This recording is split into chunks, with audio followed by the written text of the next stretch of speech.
So what kind of kid were you throughout high school and shit? Were you getting in trouble all the For time? Or? sure. I got locked up at 16, first time. Been on probation or in jail since then. Really? What'd you get locked up for then? I had got in a fight or some shit like that. Got in a fight or something. Yeah. Okay. Yeah. And was that like just a consistent thing with you where I wasn't really no fighting violent person. I was getting money. Like I got in a fight, and I think my second time getting locked with they tried to hit me with a trafficking charge. Mm, Third time with fraud. Then it was bigger fraud. Then it was $1 mm, million bond fraud. really? You know what I'm saying? And then, just all hustling shit. You know what I'm saying? Where do you think that came from? Like, because obviously people point out the similarities between you and like old school Jeezy and shit like that, but it seems like you really saw all these, classic Atlanta hustler / rappers and really like took on that hustler mentality. It wasn't even the rappers for me. It was my uncles, them hustlers. Like my uncle, shit, I was going to see my uncle in Rockers Island my whole childhood. You know what I'm saying? All my uncles were like, you know what I'm saying, the dope boy in the hood who got the money. You know what I'm saying? So that's just what I wanted to be. You know how that go. My daddy was a hustler, you know what I'm saying? He drank now, you know what I'm saying? He ain't on his shit no more, but he was a hustler. He put them Tims and them Dickies on and shot dice, got that money on, brought it back to the house, bought everybody J, woo, shit like that. So like that's just my upbringing. They actually didn't even fuck with rappers. Like, you know, them real dope boys who got real money, they don't fuck with rappers. You know what I'm saying? They don't even like rappers. You know what I'm saying? So yeah, that shit came from real true hustlers, you know what I'm saying? Being around that, being brought up in that, knowing how to do this out back, because I seen it when I was little. Like, you know what I'm saying? Oh, they green. Oh, these 17-year-olds don't even know how to do that. Oh, I'm finna twerk them, make their money. Like that how it went.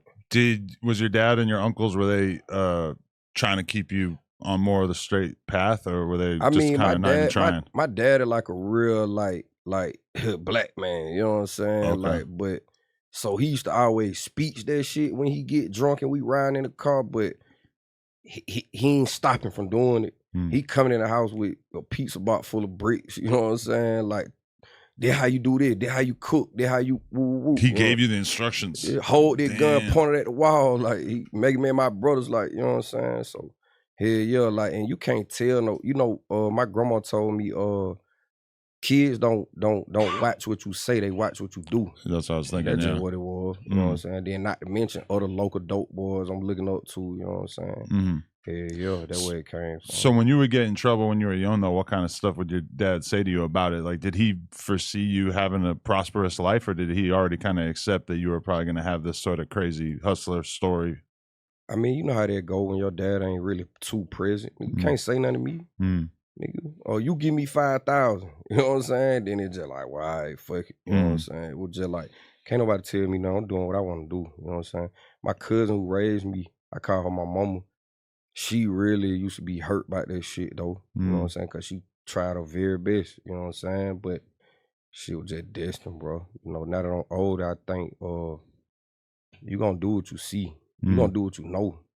You know what I'm saying? Like, oh, these girl like big rims. Cause we 17 and these 21-year-old niggas picking up our hole. Say, I'm finna go hustle and get me some big rims. Cause I ain't gonna get it going to school every day. Fuck school. I'm gonna make they play going rims to school. You know what I'm saying? That's just what it is. Definitely. Okay, if your parents or your family members weren't really like too excited about trap music, what were they listening to? What was the soundtrack to your upbringing? Nah, my mama don't still, man, my mama fuck with, you know what I'm saying, dope boy type niggas, you know what I'm saying? Like my auntie who I call my mama, she fuck with dope boy type niggas, she just didn't want that for me. Man, listen, man, all my cousins went to prison, my brother just came home from 10, like the whole family on bullshit. I got everybody, these 5, 6 on still in prison.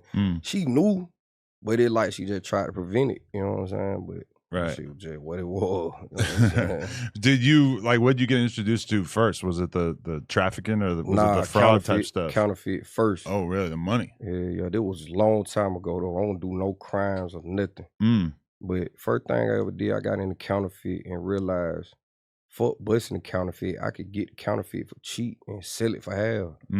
So I turned up with the counterfeit and I jumped to the weed. I actually when they first, it wasn't recreational at first in Cali. It was the weed was medicinal or whatever they call it. So as soon as I turn 18, I'm on a flight. I'm going to get a cannabis card. I'm finding a plug. Really? Hell yeah. I was What, like, what kind of like inroads did you have in terms of finding a plug out here? Because I always hear that sort of dream from that era from people where they're like, yeah, you know, that that gold that rush era. that was the goal, is like to go out to Cali and just find yourself a plug. But a lot of things could go wrong when you I start fucking with mean, the wrong shit, people. we were moving right though. My partner Dread, rest in peace to him, but he used to be like, look, bro, you got to give a gal. I'm stay at the hotel with the money. You just go out there and woo woo. I ain't gonna lie, that first trip, man, I probably went in like 10 dispensaries, like, look, man, woo woo woo, and they looked at me crazy. So we gave up. Then on the last day, I was like, he wanted to get some Roscoe. And I was like, man, I'm finna try these folk right here. Woo, woo. And he was like, nah, man, them folks ain't f***ing with us. This a dead trip. Walked in there, tried to slick talk them folk. They said, hey, man, if you looking for a plug, just say that. Come to the back. Go on from there. Really? Yeah, That how easy, it just went. when you run into the right guy? Yup, the right guy. I end up, you know what I'm saying, doing wrong, but But so what, they were just shipping it out to you? It was just a US mail thing? I don't want to sound too federal, but that's how everybody was doing shit back then, right? Or were you driving with it? I don't even remember. No, I feel, but okay, how far into that whole thing did you get? Because it's like, I mean, there's a lot of, I mean, bro, just regular shit. No shit I ain't finna get no 30 year for, you know what I'm saying? They were buying, I'm young, buying like 20, 30 bags, you know what I'm saying? Money up, going back, asking for a front, shit like that, find a new plug, woo, woo.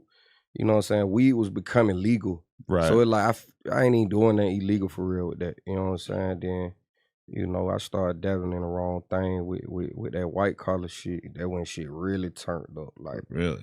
you know what I'm saying? I already been arrested for these crimes and Right. did my motherfucking time for these crimes too. You know what I'm saying? But nigga was able to raise a family, buy houses, buy lit cars and all that when I really tapped in like that. When I was young, I remember people kind of talking about the counterfeiting shit, but also hearing in the same breath that the penalties were so bad that it might not even be worth. Nah, I wasn't getting fucking into. with counterfeit when I got older and Okay. started realizing, you know, and started dabbling in the shit I got caught for. Okay. That wasn't counterfeit. That was just like some white collar shit I ain't gonna get into, but hell yeah. Right, because that whole scammer wave, like a lot of the early era of different Atlanta personalities, everybody from like Yachty to OG Mako, you'd be sort of hearing the stories in the background about like, yo, these dudes were coming out from Atlanta and having Airbnbs that they were scamming and doing all this crazy shit, getting all the designer clothes off other people's cards and shit like that. Like that was a wave coming out of Atlanta for a long time, and I feel like a lot of people in LA were hearing about it